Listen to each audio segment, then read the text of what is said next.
So Liverpool are back in European action this week, and although it's not the Champions League, the competition they really want to be in, the Europa League does come with a few benefits that I'm sure we'll see Jurgen Klopp take advantage of this week. I am of course talking about the fact that you can use youngsters, fringe players, and just experiment in general in this competition, particularly in the group stages where it's a lot less difficult to get through than maybe the Champions League group stages might prove to be. Now I'm expecting we're going to see that sort of rotation, some changes from Jurgen Klopp in this first game that Liverpool have got coming up this week against LASK. And so I thought it'd be a good opportunity for me to have a go at predicting the lineup, picking a bit of a different team, really a bit of a challenge this one. As per usual, I'd love you guys to tell me what your team would look like and how you would line up for this one. As I always say, I'm no real expert in terms of being a football manager, but I'm going to have my best possible go at picking the team now. So of course we're going to start in goal, where I think it's a bit of a no-brainer for me really to put Quaveen Kelleher in between the sticks for this one.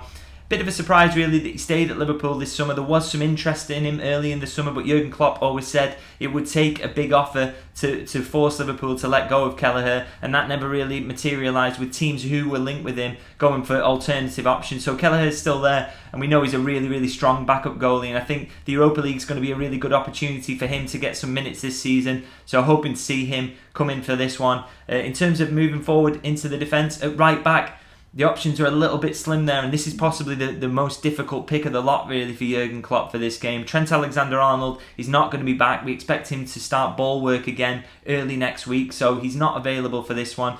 And the options were already quite thin at right back anyway, so maybe we're going to have to ask Joe Gomez to go to the well once more and come in for this game. If you can bring him off on 60 minutes, then happy days, so you're not putting too many minutes in his legs, particularly as you're probably going to need him in the weekend at the Premier League game at the weekend as well. So, but I feel it's a situation where Jurgen Klopp's possibly going to be forced to use Joe Gomez in that right back berth, even if it is only for a little bit of the game.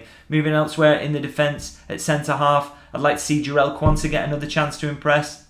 I think particularly because you've got Virgil van Dijk and Ibrahima Konate back from suspension and injury respectively ahead of that Premier League game at the weekend. I think this is an opportunity for Quansah, particularly if he's got over that cramp that he was feeling against Wolves. An opportunity to build on what was a really, really impressive Premier League full debut for him. And I think Europa League is going to prove, again, like so many players, a good competition for him to get minutes in and get that experience that he needs, because he clearly has shown already this season and across pre-season that he's a really talented player, but it's all about playing him now and allowing him to make mistakes and be in the team and be around the team and learn what it is to be a Liverpool player, to just help him really develop on that talent and that he's clearly shown so far. In terms of his centre-half partner, I think again a little bit of a difficult one. I think Joel Matip, you maybe push him out of the running for this one, because I think he's shown in the past he does love to pick up an injury, doesn't he? He can be injury prone at times, so I think you really do need to protect him by not asking him to come back in for this one, particularly when he played in that Wolves game.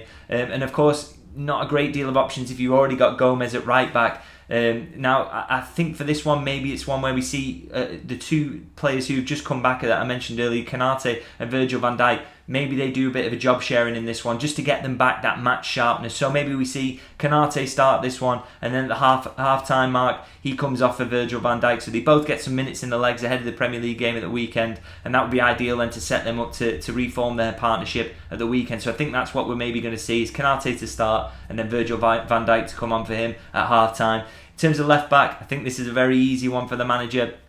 Kostas Tsimikas always been a really, really reliable backup to Andy Robertson, hasn't he, in that left back berth. Robertson put in a really brilliant captain's performance over the weekend against Wolves, but I think this is an opportunity now for him to take a well-deserved rest and for Tsimikas to come in at that left back spot. I don't think he has really let Liverpool down when he's come in before. I think he's kind of almost an underrated sort of deputy left back. He's a really, it's a really strong player you've got there as just a direct backup, which Liverpool haven't had in other parts of the squad for a long time. I think he's really is reliable, like I say, and a good opportunity for him in the Europa League, and you think through the domestic cups this season to play a lot of minutes.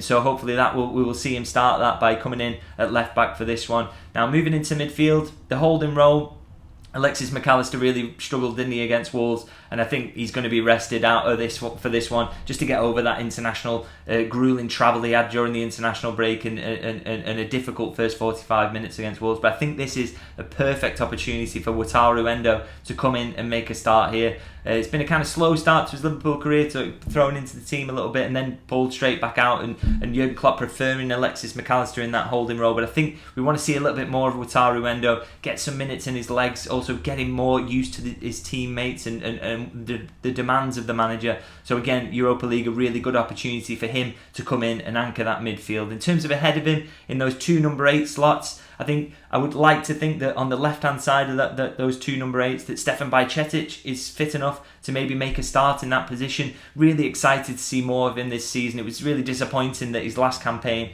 was ended early by injury. So I'm hoping again he's another one, a fringe player who can use the Europa League to prove that he's worthy of starts in the Premier League as well. We know how talented he is, so I really want to see a bit more of him. So this could be a really good opportunity if he hopefully is shown that match fitness in training and that he's shown he is ready after his injury. So really hoping to see him come in on the left hand side of those 2-8s. And on the right hand side of those 2-8s, I think what an opportunity to use Ryan Gravenberch on the right hand side of that now.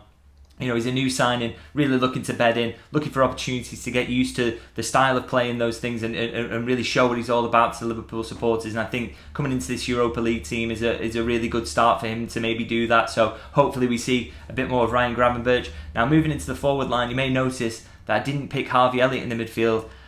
And that was, you know, I suppose would maybe come as a surprise. I think he's been really, really impressive in his cameos off the bench so far in the Premier League this season. Fully deserving of a start, but that's why I put him in the front line. I put him on the right-hand side in that position that Mo Salah usually occupies. I think Salah obviously needs to have a rest. He can't play every game, and he's been absolutely sensational over the start of this season. Maybe don't necessarily need him in a game like this in the Europa League, so I'd love to see Harvey Elliott come in on that right-hand side. He doesn't quite have Salah's pace in that position, and he plays it differently, but I do think he's looked really bright when he's played in that sort of right-hand side of the front three. He's very capable of playing there because he spent a lot of his youth football he played in that position as well, so really hoping to see him in there.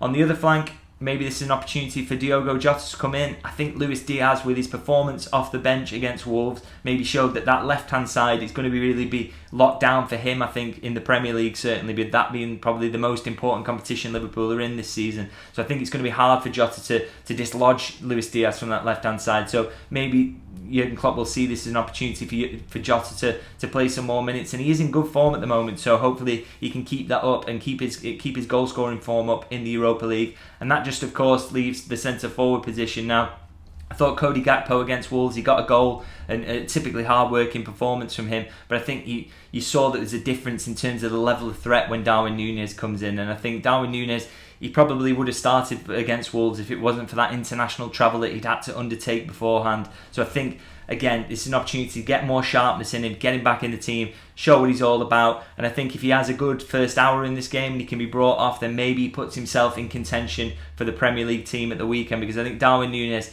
totally different option to Gakpo, but he has just that little bit more threat, and I think his form over the start of this season, and indeed actually pre-season where he scored a lot of goals, has maybe shown that Núñez could be the one who locks down that centre-forward position. So good opportunities for him to come back in here and show that. So that's my team. That's my starting 11 against LASK. I know quite a lot of changes in there and a really different looking starting 11 to what we used to in the Premier League, and certainly what we saw against Wolves. So maybe you disagree. Please let me know in the comments whether you like this team, or maybe you think you would do things totally different. Maybe you would go a lot stronger than I've gone, or maybe use fewer fringe players. Just let me know in the comments, as I say, and give me your starting 11. It'd be really interesting to read those. And as per usual, I was going to end this video by asking you to like and subscribe. We're very, very, very, very, very close to 10,000 subscribers, so thanks for all the support so far, and yeah, as I say, just want to get over the line there as soon as possible, and yeah, there's plenty more to come from me as this season progresses, so yeah, I'll see you soon.